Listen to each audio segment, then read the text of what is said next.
Hello friends, welcome back to my channel. इस video को start करने से पहले ना मुझे अपने आप को इंट्रोड्यूस करना पड़ेगा because this video is all about that. So my name is Neha Patel. मैंने अपना सीएस एग्जाम्स 2020 में क्लियर किया था with all India rank in all the 3 stages. इसका मतलब सीएस फाउंडेशन में भी रैंक था, सीएस एग्जीक्यूटिव में भी रैंक था एंड सीएस प्रोफेशनल में भी रैंक था। सो मुझे कैसे रैंक आया ये सिर्फ मुझे स्टूडेंट्स ही नहीं बल्कि इंटरव्यूज में भी पूछा जाता है कि तीनों स्टेज में कैसे रैंक आ गया। तो मैंने सोचा क्यों ना मैं इसके लिए डेडिकेटेड वीडियो ही बना दूं कि मुझे कैसे रैंक आया। सो इसके लिए ना मुझे खुद को भी फिगर आउट करना पड़ा कि मैंने क्या क्या चीज़ें अपनाई थी, क्या क्या चीज़ें रिजेक्ट की थी, क्या माइंडसेट था, वो सब को कोरेट करके मैं ये वीडियो बना रही हूँ। सो गाइस, स्पेशली आप लोगों के लिए, so watch till and.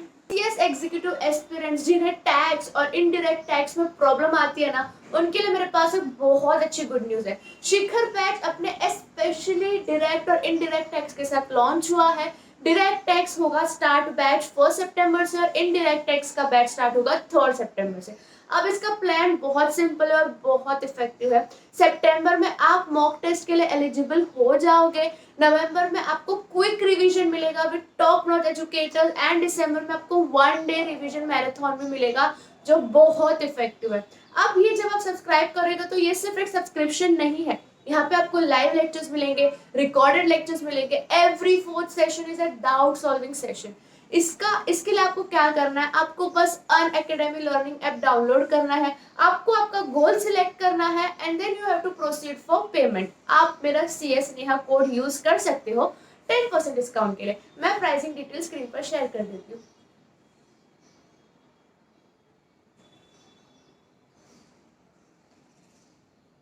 So guys, I hope आप सब ये बैच जल्द से जल्द ज्वाइन करोगे।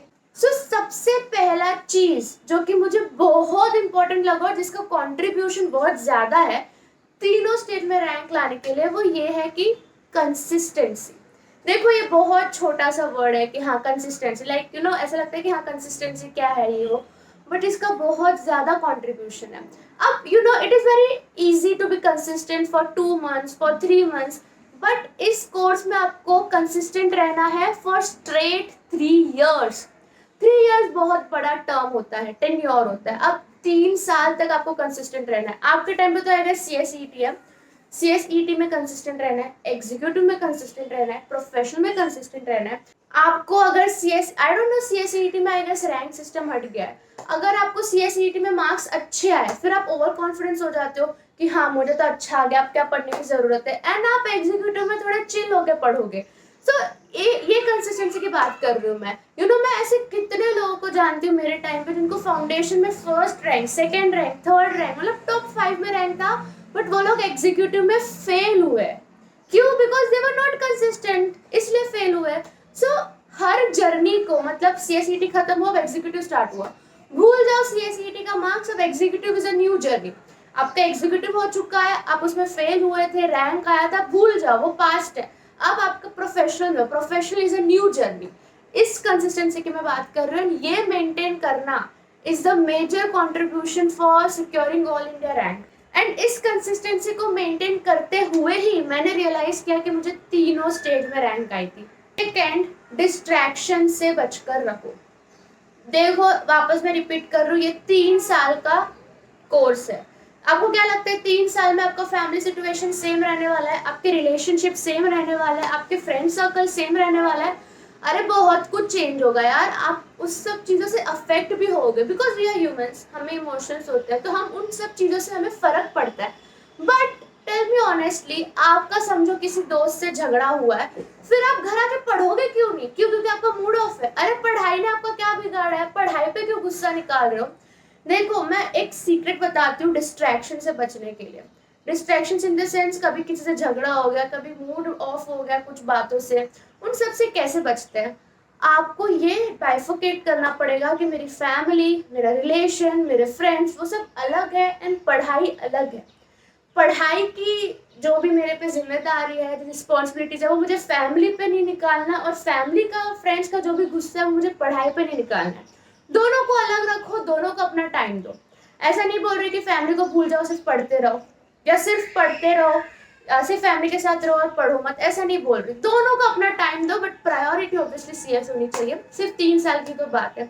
सो डिस्ट्रैक्शंस से बचकर रहो। ऐसा नहीं है कि मेरे टाइम पे मैंने कुछ डिस्ट्रैक्शन फेस ही नहीं किया था, बिल्कुल झूठ होगा अगर मैं ऐसा बोलूंगी। तो मैंने बहुत सारा, मेरे को अभी भी याद है, बहुत कुछ सिचुएशन चेंज हुई थी मेरे सीएस कोर्स के टाइम पे, बट आई डोंट नो, अंदर से आई वाज अनअफेक्टेड, बाहर अपर लेवल से, क्योंकि मैं ह्यूमन हूँ तो बुरा लगता है, मूड ऑफ होता है, बट मुझे पता था कि पढ़ाई अपनी जगह, पढ़ाई करना है, भले कुछ भी हो जाए, किससे भी झगड़ा हो जाए। और मैं बोलूंगी प्रायोरिटी, अगर आप कोई भी कोर्स कर रहे हो साइड बाय साइड, सीएस के बीकॉम हो गया, एलएलबी हो गया, जो भी कर रहे हो, सीएस को प्रायोरिटी दो। क्योंकि अगर जब तक आप सीएस को प्रायोरिटी नहीं दोगे ना, तब तक भूल जाओ कि आप ये कोर्स क्लियर हो गए, रैंक तो दूर की बात है। आप जब तक सीएस को प्रायोरिटी नहीं दोगे तब तक आपके माइंड में कुछ और ही चल रहा होगा, बीकॉम हो गया, एलएलबी चल रहा होगा। बट ये कोर्स बहुत वास्ट है फ्रेंड, बहुत वास्ट है। एंड इसका पोर्शन ऐसे नहीं है कि हाँ आज पढ़ो और याद हो गया, आपको बहुत बार रिवाइज करना पड़ता है, दिन रात पढ़ना पड़ता है, तब जाके इसमें बच्चे पास होते हैं, फिर रैंक आता है। तो मैं तो इस वीडियो रैंक के लिए बना रही हूँ, इसका मतलब है कि आपको इसको टॉप प्रायोरिटी रखनी है। अब ये स्टेटमेंट थोड़ा ज्यादा होगा, but even if you are in a relationship तो आपको relationship secondary and CS primary रखना है। सिर्फ 3 साल की बात है, कहा पूरी जिंदगी प्राइमरी रखना है। तो तब जाके, अब मेरे टाइम पे भी ऐसा बहुत था कि मेरे फैमिली के फंक्शंस होते थे, मेरे रिलेटिव्स आके मुझे टॉन्ट मारते थे, मेरे फ्रेंड्स टॉन्ट मारते थे, बट उनके सामने ठीक है बोल दिया, सॉरी वॉरी ठीक है जो भी है, बट डीप इनसाइड मेरी प्रायोरिटी हमेशा सीएस ही रही है। बीकॉम के एग्जाम्स क्लैश होते थे, बीकॉम के क्लैश तो आई गेस नहीं हुआ है, बट यू नो थोड़े टाइम पहले बीकॉम फिर सीएस, तब भी कल बीकॉम का एग्जाम है, फिर भी मैं आज अगर आप रहते तो मुझे सीएस पढ़ते हुए ही पाते, क्योंकि मैंने सीएस को प्रायोरिटी देके रखी थी, एंड उसी से रैंक आने के चांसेस होंगे, तब भी तो आप मेंटली पढ़ोगे ना। फोर्थ चीज जो मैंने नोटिस की थी वो ये है कि जितने भी रैंकर्स होते हैं ना, मेरे क्लासेस में जो रैंकर्स थे, मतलब मेरे से बड़े थे, उनसे मैं बहुत इंस्पायर होती थी, वो लोग को मैं रोल मॉडल रखती थी। आप लोग भी अगर रैंक लाना चाहते हो तो, even I am a ranker, तो आप लोग वो रैंकर्स की बातों को सुनो, वो लोग क्या बोल रहे हैं, वो लोग कैसे बिहेव करते हैं, उनका माइंडसेट क्या होता है। अगर वो लोग किसी एग्जाम में स्टक हो जाते तो वो लोग क्या करते हैं, क्या वो लोग 100% पेपर अटेम्प्ट करते हैं, क्या वो लोग नेगेटिव मार्किंग से डरते हैं, ये सब क्वेश्चंस आपके माइंड में आना चाहिए कि वो लोगों को कैसे रैंक आया, क्या स्ट्रेटेजी वो लोग ने आजमाई। अब तो यार यूट्यूब इतना बड़ा प्लेटफॉर्म है, आपको बहुत सारे रैंकर्स यूट्यूब पे मिलेंगे, आप उनके वीडियोस देखो, सुनो वो लोग क्या बोल रहे हैं। मेरे को एक इंस्टेंस याद है कि मेरा एग्जीक्यूटिव का एग्जाम हो गया था, एंड मेरा एग्जाम ना, आई वॉज नॉट श्योर कि मैं पास भी होंगी एग्जीक्यूटिव में, क्योंकि थोड़े बहुत पेपर्स थे जो मेरे अच्छे नहीं गए थे, स्पेशली टैक्स। तो अगर आपको पता होगा तो आईसीएस से जब रैंकर्स की लिस्ट निकालता है ना, तो उनका ईमेल आईडी भी देता है। तो मैं इतनी क्यूरियस हो गई थी कि यार, क्योंकि मुझे ऐसा था कि यार थोड़ा तो रैंक आ जाए, थोड़ा मतलब कुछ तो रैंक आ जाए, तो मैं इतनी क्यूरियस हो गई थी कि मैंने वो ईमेल आईडी पे, कोई तो 5th या 6th रैंकर थी, उसको मेल डाला कि क्या आपको रैंक आने से पहले लगा था कि आपको रैंक आएगा। मुझे इस बात पे हंसी आती है कि मैंने एज अ मेल उनको डाला था, एंड शॉकिंग की बात ये कि उनका मुझे रिप्लाई भी आया था कि नो नेहा, मुझे नहीं लगा था मुझे रैंक आएगा, पर मुझे आ गया। वो सुन के मुझे इतनी तसल्ली मिली कि हाँ, मुझे भी नहीं लग रहा है मेरे को रैंक आएगा, क्या पता शायद आ जाए। तो इस लेवल का आपके अंदर वो क्यूरियोसिटी होनी चाहिए कि नहीं, जो रैंकर्स है उसके साथ ही बने रहो, उनके साथ ही घुल मिल जाओ। ऐसा नहीं बोल रही कि आप अपने फ्रेंड्स को छोड़ दो, बट थोड़ा टाइम रैंकर्स के साथ बिताओ, उनकी माइंडसेट देखो, उनसे बात करो, वो कैसे पढ़ रहे हैं नोटिस करो। आपके कोचिंग में कोई होगा ना जो रैंकर हो चुका है पहले, उनसे कम्युनिकेट करो कि आपने कैसे पढ़ा था, क्या स्ट्रेटेजी थी। जिसके साथ रहोगे वैसे बनोगे, जिसकी बातें सुनोगे वैसे इन्फ्लुएंस होगे। फिफ्थ एंड बहुत बेसिक चीज, डेडिकेशन। ये बहुत सिंपल लगता है सुनने में, बट भाई साहब सिंपल होता नहीं है। डेडिकेशन मतलब ये कि आप भले पूरा दिन पूरी रात आप कहीं पे पार्टी कर रहे हो, आप कहीं पे घूमने गए हो, बट तुरंत घर आके आप पढ़ रहे हो, इसको मैं डेडिकेशन बोलूंगी। मैं मेरी कुछ बढ़ाई नहीं कर रही, बस आपको बताने के लिए बोल रही हूँ कि मैं अगर पूरा दिन भी बाहर होती थी ना, हमारा कोचिंग होता था, फिर फ्रेंड्स के साथ प्लान बन गया कहीं क्लब जाने का, या फिर घूमने का, कैफे जाने का, तो हम रात को आके पढ़ते थे। मैं ये मेक श्योर करती थी कि जो मेरा आज का टारगेट है वो मुझे पढ़ना है, भले कुछ भी हो जाए, भले मैं कितनी भी थकी हुई।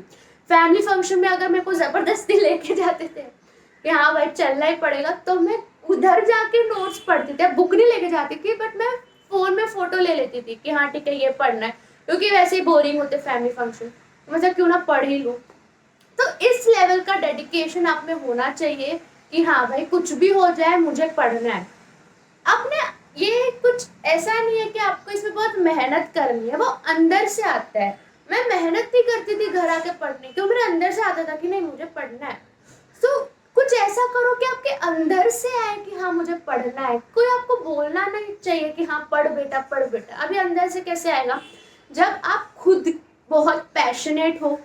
यार देखो आपने सीएस कोर्स ऑप्ट किया है, तो ऐसा सोचो कि मैंने एक चीज पकड़ लिया तो उसको छोड़ने नहीं वाला, अब वो चीज कर कर ही रहूंगा, कर कर ही रहूंगी। तो you have to be passionate, उसके लिए इंटरेस्ट डेवलप करो सीएस कोर्स के लिए, क्योंकि ट्रस्ट मी मैं सीएस बन चुकी हूँ, बस मेंबरशिप नंबर आना बाकी है। बहुत रिस्पेक्टेड कोर्स है ये, एंड आपको ऑब्वियसली अच्छा लगेगा कि हाँ मेरे पास कुछ तो है जिससे मैं एक लिविंग एक्सपेक्ट कर सकती हूँ। तो या फ्रेंड्स, मैंने मेरे पूरे सीक्रेट बता दिए कि मुझे तीनों स्टेज में रैंक कैसे आया। इस 5 चीज के अलावा मुझे कुछ और नहीं सूझ रहा कि और क्या चीज थी। ये 5 चीज में सब कुछ कवर हो गया। अगर आप ये फॉलो करते हो ना, तो आपकी भी प्रोबेबिलिटी 1 में नहीं 3 में रैंक आने की है। तो बेस्ट ऑफ लक, बाय।